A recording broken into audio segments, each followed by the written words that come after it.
আসসালামু আলাইকুম। আশা করি সবাই ভালো আছো। আজকের ক্লাসে সবাইকে স্বাগতম। চলো আমরা সমস্যার সমাধান দেখি। একটি ছাগল 10% ক্ষতিতে বিক্রয় করা হলো।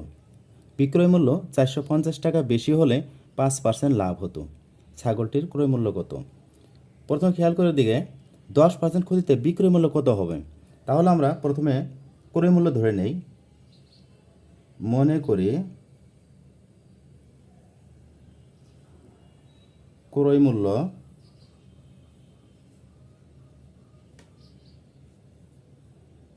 100 টাকা। অতএব 10% ক্ষতিতে 10% ক্ষতিতে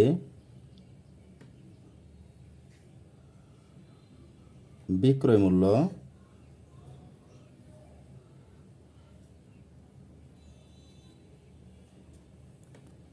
ক্ষতি যেহেতু তাহলে ক্রয় মূল্য থেকে কম হবে। কত ক্ষতি হয়েছে? 10 টাকা। এত টাকা সমান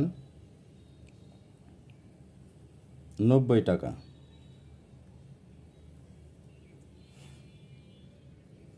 এবার দেখি 5% লাভে। অতএব 5% লাভে বিক্রয় মূল্য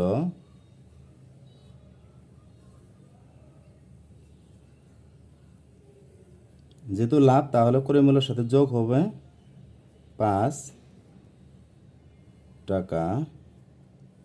তাহলে 105 টাকা।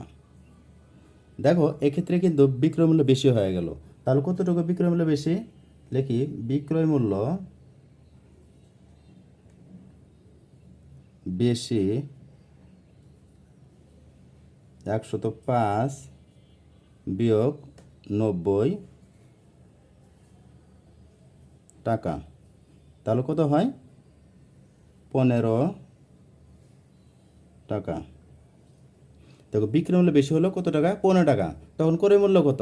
100। তাহলে লিখি আমরা যে বিক্রয় মূল্য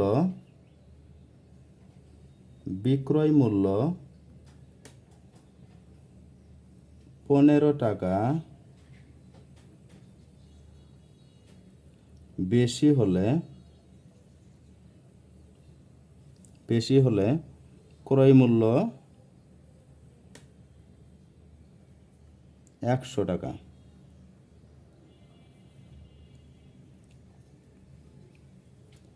অতএব বিক্রয় মূল্য 1 টাকা বেশি হলে ক্রয় মূল্য কত হবে? কম। তাহলে 100 ভাগ 15 টাকা। অতএব বিক্রয় মূল্য এখানে বলা আছে দেখো 450 টাকা বেশি হলে এক্ষেত্রে ক্রয় মূল্য কত হবে? 450 টাকা বেশি হলে ক্রয় মূল্য বেশি হবে। তাহলে 100 গুণ 450 ভাগ হলো 15। তো কাটারি করে আমরা 3 15 45 শূন্য। তাহলে কত হয়? 3000 টাকা।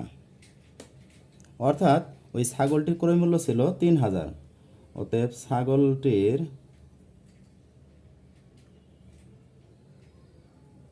ক্রয় মূল্য 3000 টাকা। তো আশা করি যে বুঝতে পারছো। আমরা ক্লাস এখানে শেষ করব। আসসালামু আলাইকুম।